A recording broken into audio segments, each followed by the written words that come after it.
कैसे हो? सब मजे में हो? અડધું ગુજરાતી અડધું હિન્દી. હેલો, જય શ્રી કૃષ્ણ, જય માતાજી. કેમ છો માતાજી? હેલો.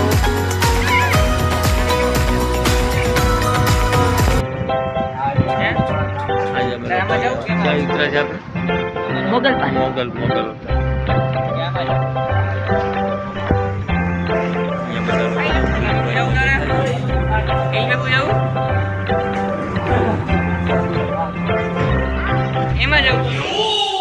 પ્રીતભાઈ થમ્સઅપ ત્યાં ચાલુ છે. પ્રીતભાઈ ના રે. હા. હલો, જય શ્રી કૃષ્ણ, જય માતાજી. કેમ છો મિત્રો? તો આજે અમે આવી ગયા છીએ નવા વિડીયો સાથે અને આજે અમે જઈ રહ્યા છીએ માતાજીના અમારા કુળદેવી માને પાસે. તો મિત્રો અમારા વિડીયોને છેક સુધી જોજો, લાઇક શેર અને સબસ્ક્રાઈબ કરવાનું ભૂલતા નહીં. આજે અમે જઈ રહ્યા છીએ સરની ખોડિયાર, જે આપણે આવેલા છે ગીરમાં અને માતાજીનું બહુ સરસ છે. જુઓ તમે આની કેવું સરસ મજાનું હરિયાળી, હજી પણ એવું ને એવું લીલું છમ છે માતાજીને. અને અમે બસ હવે પહોંચવા જ આવ્યા છીએ મિત્રો. તમે જોઈ શકો છો ગાડી જઈ રહી છે અને અહીંયાથી હવે અમે લોકો અલગ થશું. ગાડી છે જશે અને અમે 3 જણા ચાલીને જઈશું માતાજીના સ્થાને. મિત્રો જુઓ કેવું સરસ લાગે છે, અહીંનું વાતાવરણ એવું સરસ છે કે બધાને મજા આવે. ને તમે પણ ક્યારેક આવજો અને અહીંની મુલાકાત લેજો. જેને સરની ખોડિયાર કહેવાય છે એના નામે પણ તે પ્રખ્યાત છે અને માતાજીનું મહાત્મ્ય પણ ખૂબ જ છે. આગળ આગળ ગઈ છે અને હવે અમે લોકો અહીંથી હવે જઈશું માતાજીએ ચાલતા ચાલતા. બરોબર નિશુબેન? બરાબર બરાબર, બહુ મજા આવશે. ચાલો મિત્રો, તો આપણે જઈએ સરની ખોડિયાર માં ભટા જોગણી પાસે. બોલો કુળદેવી માત કી જય. આમ નામ બસ હાલતા જવાનું આપણે. આપણે ચાલી જ રહ્યા છીએ માતાજી સુધી. બસ આવી નાની માતાજી દયા રાખે ને જઈએ. જંગલમાં હાલવાની કંઈક મજા જ કંઈક ઓર જો ભાઈ. હા, ઈ તો છે ખરેખર આનું જે આ લીલોતરી વાળું રળિયામણું હે. હા, રસ્તા બધા આવી રીતે છે. આમ હાઈલા રહેવાનું આપણે. આમને સામે ભેંસું ને આવે છે, ધ્યાન રાખવાનું, લગાડી ન દઈએ છે. આપણે હાલી રહ્યા છે. આમના હાલતું રહેવાનું છે આપણે બધા. કેમ હિના, હાલવાની મજા આવે કે નહીં? હે, બંને જણા પાછા હાઈલા આવે છે અને જંગલની મોજ માણીએ છે બધા માતાજીના દર્શને. બસ તમે ભેગા ભેગા બન્યા રહ્યો. માતાજીનું દર્શન જરૂર કરાવશું બધાને. એક આવું છે હવે આ બધું જો બધું કેવું છે. હા, ચાલો, જય માતાજી. બોલો કુળદેવી માત કી જય.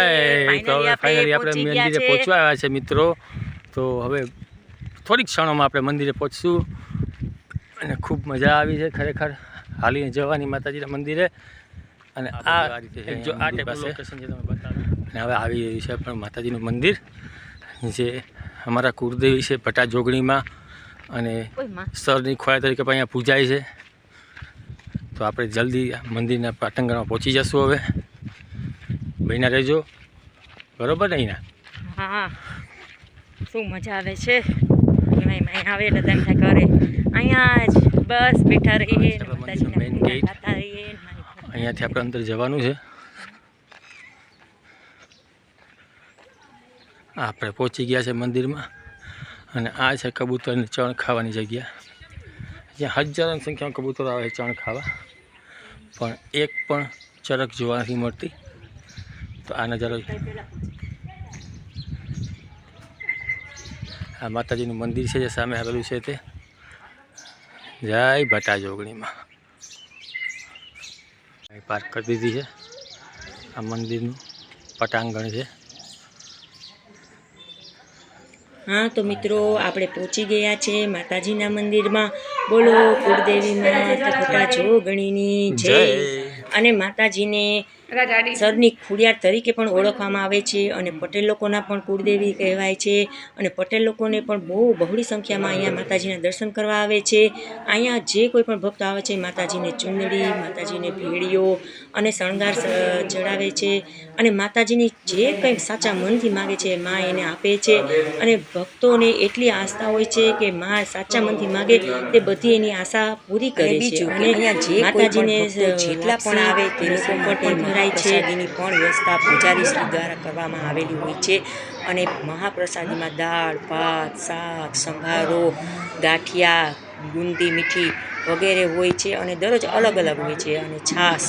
અને અહીંયા એ પણ છે કે અહીંયા ટેબલની પણ વ્યવસ્થા કરવામાં આવી છે. તમે જોઈ શકો છો કે અમે પણ મહાપ્રસાદીનો આનંદ લઈ રહ્યા છીએ બધા બેસીને અને ખરેખર માતાજીનો પ્રસાદ એટલે એમ થાય કે આપણે ખાતા જ રહીએ. થોડુંક ખાઈએ ને તો પણ એમ થાય કે આપણું પેટ ભરાઈ ગયું. એવી તો માની આશીર્વાદ હોય છે અને એવી તો એની દયા હોય છે. તો મિત્રો એકવાર જરૂર ને જરૂર અહીં માતાજીના દર્શન કરવા માટે પધારશો. ખૂબ જ સરસ જગ્યા છે અને અહીંયા આ બેઠા છે એ પ્રેમદાસ બાપુ છે જે માતાજીની પૂજા, સેવા પૂજા બધું કરે છે અને ખૂબ જ સરસ જગ્યા છે. અને હવે મિત્રો અહીંયા બીજું કે અહીંયા સુવાની પણ વ્યવસ્થા છે. તમારે 4-5 દિવસ રોકાવું હોય તો પણ સરસ મજાની સુવિધા છે. ખૂબ જ મોટું પટાંગણ છે, છોકરા રમવાની પણ મજા આવે અને ખૂબ જ સરસ વ્યવસ્થા છે. તો એકવાર જરૂરથી મુલાકાત લેજો બધાને. અને હવે અમે અહીંથી છોકરા કહે તો જાશું તુલસી શ્યામ. તો મિત્રો અમારી સાથે બન્યા રહેજો. અમારાને બીજું કે ત્યાં તુલસી શ્યામ ફોટો અને વિડીયો એલાઉ નથી, પણ જ્યાં સુધી છે ત્યાં સુધી અમે તમને બતાવતા રહીશું અને અમે બધા જઈએ છીએ તુલસી શ્યામ. તો શું કે કેવો લાગે છે વિડીયો હજી પણ ચાલુ રહેશે તો અંત સુધી જરૂર ને જરૂર જોશો. આપણે પહોંચી ગયા છીએ તુલસી શ્યામ અને આ છે ત્યાંનો આજુબાજુનો વિસ્તાર કે જે બહુ જ સરસ છે. અને મિત્રો અહીંયા એ પણ કહેવામાં આવે છે કે અહીંયા ગરમ પાણીના કુંડ છે કે જેમાં તમને અલગ અલગ આ જો પાછળ દેખાય છે એ છે અને ત્યાં એક બાજુ મહિલાઓને અને એક બાજુ પુરુષોને કે જે અલગ અલગ વ્યવસ્થા કરવામાં આવે છે. અને અમે પણ ત્યાં પગ બોલ્યા હતા અને સરસ ત્યાંનું પાણી પણ એકદમ ગરમ હોય છે, મજા આવે છે મિત્રો. તો આ છે તુલસી શ્યામ અને અમારા વિડીયો અમે આવા નવા બનાવતા રહીશું. તો તમે જોતા રહેજો, લાઈક કરજો, શેર કરજો અને સબસ્ક્રાઈબ કરજો અને કોમેન્ટ કરવાનું ભૂલતા નહીં. અને હવે અમે આવી ગયા છે ફાઇનલી દ્વારકેશ હોટલમાં કે જ્યાં અમે થોડી વાર ચા પાણી અને નાસ્તો કર્યા છે અને હવે અમે જાશું પોરબંદર. અને મિત્રો કેવો લાગ્યું તે કોમેન્ટમાં જરૂર ને જરૂર લખશો, ભૂલશો નહીં, કે જેથી અમને આગળ નવા વિડીયો કેવા બનાવવા અને શું કરું તે માટેનું ગાઈડન્સ પણ મળતું રહે. તો મિત્રો જય શ્રી કૃષ્ણ, જય માતા.